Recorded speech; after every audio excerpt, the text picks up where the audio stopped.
Episode 5. I thought we were going to be collecting like rocks and stuff.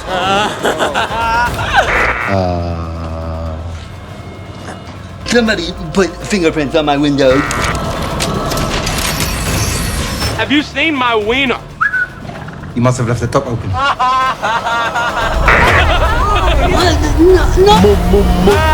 Knock it off!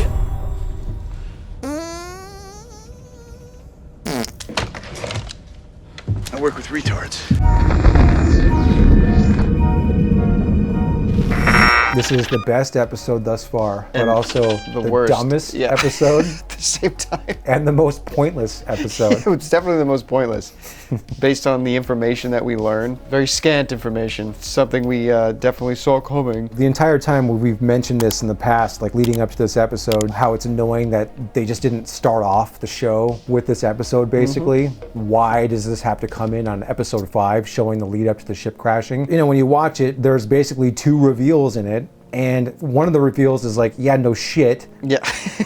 And none of them constituted rearranging the order. Not really. This would have actually been a great first episode. It would have been a great pilot. Yes. It really like pulls you into the alien universe, and then you take the story where it needs to go from there. But the fact that they did it as a flashback, you already know how it ends up, and you don't really give a shit about any of these stupid characters. We know they're all gonna die, so who fucking cares? I don't care!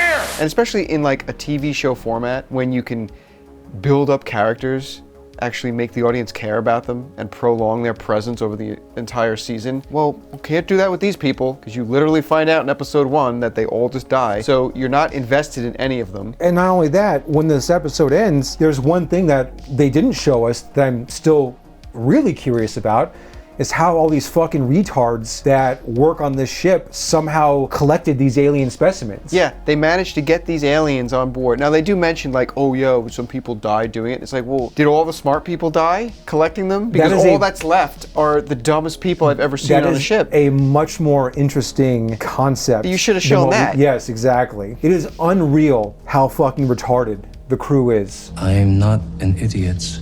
There were a few ways they could have approached this episode.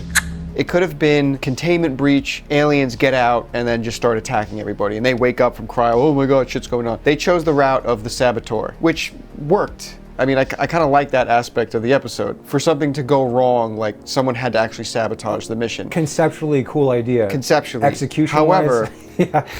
when you do that, you now have the perfect excuse for your characters not making dumb decisions. Because if they make smart decisions, a saboteur will still come and like undermine them, right? Yeah. But now it's like it doesn't even matter that there's a saboteur because all these characters are such idiots that this would have inevitably failed anyway. Right. But instead, we just have one stupid, annoying character after the next doing stupid, annoying things. And then, dropped in the middle, we have our best of in the series, Morrow. He just gets better and better with every episode. And now, it feels like he's dealing with all these children in the show, and now he's dealing with all these children on this spaceship. Dude, the entire time, he's just like looking at them like, you almost start to forget, like, this is the best looking episode in terms of, like, the alien aesthetic, which is what we thought it was going to be. Yeah. The care was taken to make sure that the look is there, the feel's there, like, even the score, I kept thinking that if Aliens was never made and this was like the sequel to Alien, Yeah. it would have made sense. Right. Like it's just a low rent, not as good as the original, but yet like they still had all the sets from the first one. Right. They shot everything on the same sets and locations and everything. You know, because in Alien, the characters felt real. Now, you could say like, oh yeah, like they're not the brightest people. No, they're like space truckers, right? They're hauling ore. Right. Right. But at no point in Alien do you ever feel like they're not capable of doing their jobs. They're still out there on a spaceship. They have to do a job. Like they're not like this deep research scientific expedition like this team is. So you would expect they would be like the best and the brightest. Yeah, well, but they're not. In the first film, when the shit hits the fan, it all kind of unfolds in a very realistic and practical way. Yeah. There's like really no decision that when you watch Alien where you're like, what the fuck, they shouldn't have done that. Maybe there's like 2 in the movie. When like Brett separates from the group, when she's like, oh, go find Jonesy. Like, okay, so let's split up, basically. Right, the split up, Yeah, and then at the very end when Ripley goes back for Jonesy. But like, that's it. Otherwise, when everything's happening in that movie, you're just kind of like, yeah, that's what I would do too. Yeah, you know, because they're not equipped for this. Now we're with a crew that should be equipped for this, and they're still just, oh, dude, we got to just go through some of these people. Like when Morrow first wakes up, I guess like the guy that wakes him up is his second security officer. Yeah. Right off the bat, it's like this dude is like not taking the situation seriously. It's like a Gen Zer in fucking space. Yeah, he's like the most unserious character, and it's like, dude, you got like fire, you got alarms going off, you lost navigation. Like, how are you not being serious? And he's just like, oh, this is going on. Oh yeah, that's in the containment room. And like when they go into the lab, like he picks up a stool, like, I'm getting ready to hit something. So you get that idiot, and then you get the black chick who I guess is the science officer who's dealing with the alien specimens, who's just acting like she's just in there with some slugs or whatever. Like she's just like a normal zoo or something. Not that she's dealing with unknown alien species, that she's actually studying, just leaving things around. Like they leave the room, she puts the thing in and like doesn't wait for all of them to go green to make sure like they're all locked in and the eyeball guy escapes. Plus they had to have a bullshit way for the tick thing to get out. So there's like a little slit in the container that it's in, and it like puts its leg through and like unlatches it. And then her assistant or partner or whatever comes in and is like, oh, you never put the cap on the top of it. And it's like, why the fuck is she in that room?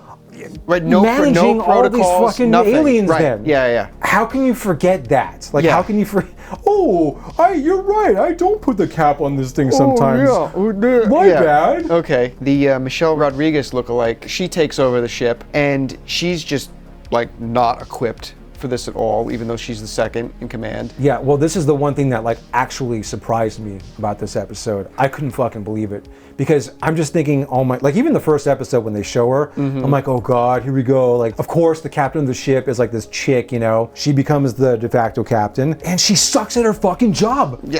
I couldn't believe it. Like, they actually made a chick suck at her fucking job. I'm shocked.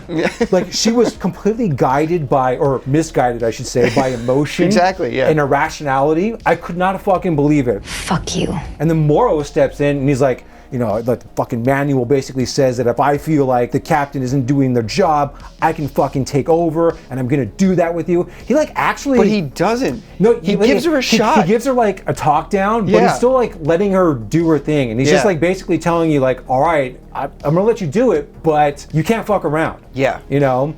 So that was kind of cool, but he lets her try. And I still was like so enamored with the fact that they actually let the chick be a fucking moron. Right. And like then later on, Morrow takes over. He's like, "Fuck this!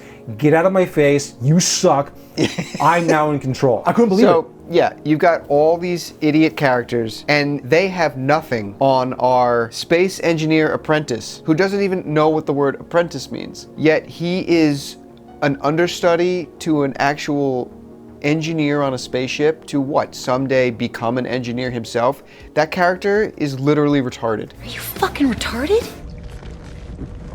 Me? You know, Hollywood's all about like my representation, and it's like, why didn't you just hire like an actor with Down syndrome to play that character? That character would have been more competent just like than what this guy was. It would have made sense too. When he's asking all these questions, you'd be like, oh, I get it. He was like asking questions like a first grader would ask or something. Not even. How do we even get to the point where that guy is an apprentice on a spaceship? I don't care if it's like, oh, they're the truck drivers of space. This is a science vessel. Yes. This is not like the Nostromo in terms of like your mission parameters. Right. This is like highly classified, high priority, best of the best.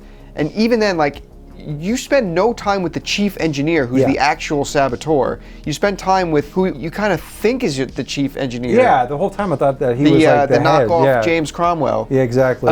Who was good. I liked him. I thought he was fine. He spends too much time spitting into his cup. He's one of the only decent actors of this episode. Yeah, he's one of the better ones. But like, he's got this kid under his wing, and it's like, were you like somebody's nephew or something? Like, how did you get this position? Yes. Because then when you drop a character like Morrow in here, who we've been with now for 4 episodes, and you see like not the best writing in terms of like some of his plans, but like he's still the most competent character we've seen in this show. So I guess he's kind of the best written, and like, the actor's fantastic and how he's playing him. You drop a character like Morrow in there, and it's literally like he's now with a whole new set of children. How do you put him in there? And like, especially because they reveal later that like Yutani like handpicked him for this mission, and you get more of his backstory. Like, how was he not more involved in the decisions with this crew? Sorry.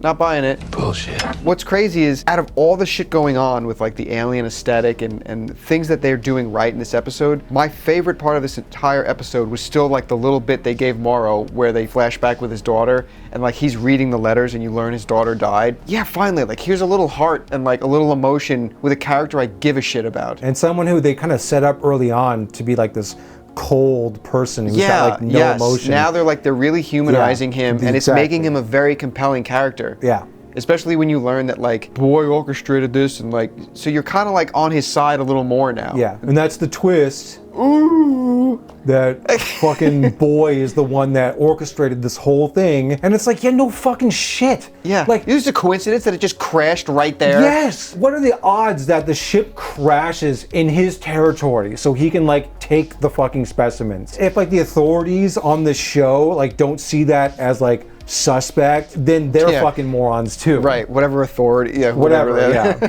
Again, that was not a surprise really. And there are other ways you could have revealed that as the show went on. Right. Instead of showing like a whole flashback episode. Right, just for that moment where he's just like, oh yeah, you just bring the ship to me and I'll make you immortal. I'll put your mind into a synth. I can do that now. You know, but then, you know, on the side of the alien, we get like next to no alien in this episode. This episode was entirely devoted to building up fucking Octopus Eyeball. Yes, Mr. Octopus Eyeball, who he's interesting, and this episode really shows like his intelligence, which is funny. It was funny. I like the way he like devised his escape. Yeah, like and then, he distracts the black chick. Yeah, well, yeah, and then like when the tick thing was getting out, it saw that the black chick was gonna like look, and so it made a sound, so it distracted her. Yeah, that shit was funny. Yeah, for me, it's like it's a big distraction. The show is Alien Earth. It's about the fucking alien, the xenomorph. Okay, like that's what we came here to see. Yeah. But this entire show focused on that particular alien in terms of like the creatures on board. That got the most screen time. Yeah. You got to see that thing's cunning and the way that thing planned things and like the thing's intelligence. Yeah. It didn't focus on the xenomorph at all. And the xenomorph, what we do get to see with it, we see how pathetic it is because it's standing right in front of the captain. She turns around and runs and somehow gets like 50 feet ahead of it. It's like you're being chased by an alien. You're not outrunning this thing. She's running. It cuts to showing the alien running, and then when it cuts back to her, she's like somehow way she's ahead. Like 50 yards in front of it. She's like running through doors. The alien did not look that great in this episode. All the CGI shots looked like ass, and there were some that looked worse than others, like just complete trash CGI. When they do the man in the suit stuff, and they do a lot of it to their credit, it doesn't work entirely because they didn't cast the guy might be tall, but the dude that played the alien in the first one was like this like 7 foot tall, like Ethiopian skinny, dude. Yeah. Super, maybe he's not fucking Ethiopian, whatever the hell he is, you know? But he was like super skinny. And like, so when he put on the suit, it just gave the alien that like thin silhouette. Yeah. And this guy looks a little more bulky. full. Yeah. It's like a bulky. And he was doing weird shit with his hands too. And it's like, there were scenes in earlier episodes where they did get the movement right. Yeah, exactly. And so this, it's like, how do you drop the ball in the best environment for this? I think the reason why is because we see the most of it in this episode. Yeah. So it's not as cutty. So they're like letting shots linger, and now it's like, okay, that doesn't really work when you let it linger. It just takes a back seat to like the eyeball alien. Then like the eyeball alien gets in James Cromwell, and he just starts doing some parkour and like jumps on its back, and it's like, fuck off. He's so fucking stupid. Like you just laugh, and then kills the James Cromwell, he kills the character, and then the fucking eyeball alien comes out and then tries to get on the alien, and the alien's like.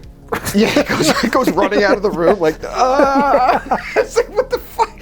And then for a moment I was like, is it trying to like find a way into the alien's head? It's like, I mean, that, you know, because it doesn't have like a regular eye in the sense like, you know, like the human does. I actually am interested in that, like seeing like what would this alien do, like this eyeball thing, if it somehow did manage to get in there. But it's like, it's fucking got acid for blood, so as soon as it bored in, it would die. Yeah, exactly. So like, and plus, as interesting as that is, it happens right after the James Cromwell parkour scene. So it's like hard to take it seriously at that point. And then Morrow, he ends up on Earth. We get a little more Yutani, and we close it out with some Smashing Pumpkins, which I was into because I used to love Smashing Pumpkins. Everyone likes some Smashing Pumpkins, but you know what we don't like? We don't like shitty fucking actors. Yeah. And aside from these characters being absolutely fucking dumb, the acting in this episode was atrocious. It was exceptionally bad. Yes. Yeah. And we've brought this up in every one of our episodes thus far, but the prequel bullshit, Yep. I'm calling bullshit on those electric guns that they Oh have. yes, the electric guns.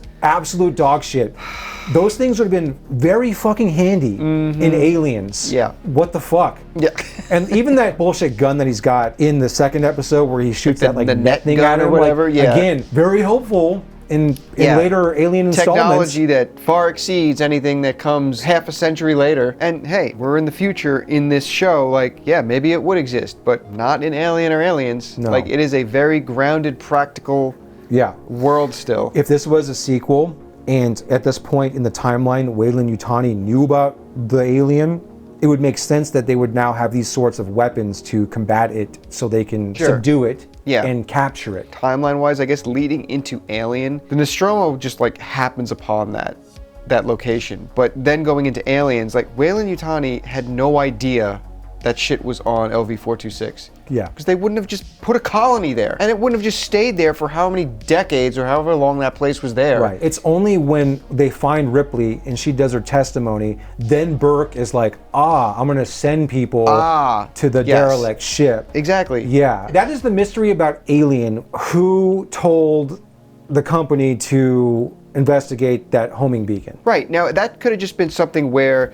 the ship's flying along and it picks up this signal and it's like, oh, company protocol is you pick up a signal, you wake up the crew, you investigate. Right. Regardless of what it is. Yes. And Ash has this programming in him, like, if you come across some kind of species out there that we could use, Right. that becomes your prime So, directive. so it's not right? like they knew about the species. Exactly. They- It's never stated that they knew about it. They brought Kane on board with a face hugger. Now Ash is like He's relaying he's that learning information about to the it. company. Yes. And now they're like, bring back it back. specimen. Exactly. Yeah, right. That was always my interpretation That's of always it. my interpretation too, but there's just the argument that could be made that that's sort of like one of the unsolved mysteries about Alien. Sure, and that's what makes Alien so great. Yes. Because that shit does not matter. That's not what that movie's about. And it carries over in Aliens. They know very little about this creature. All they now know is like what Ripley has said in her testimony, and they have no evidence. Good.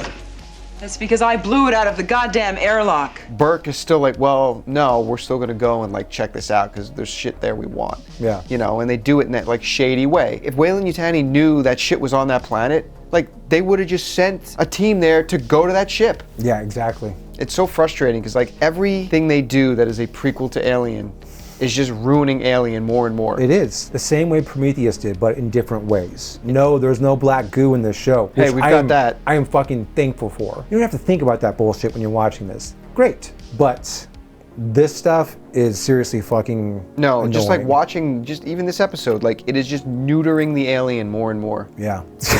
What did you guys think? Hey, what did you guys think? Did you even watch it? Have any of you made it past episode 2? Yeah, are you guys just still watching our reviews but not the show? You know? I seriously love hearing what you guys have to say about the episodes, though. It's great. Yeah. But, you know, every now and then we get some people in the comments that actually like this bullshit.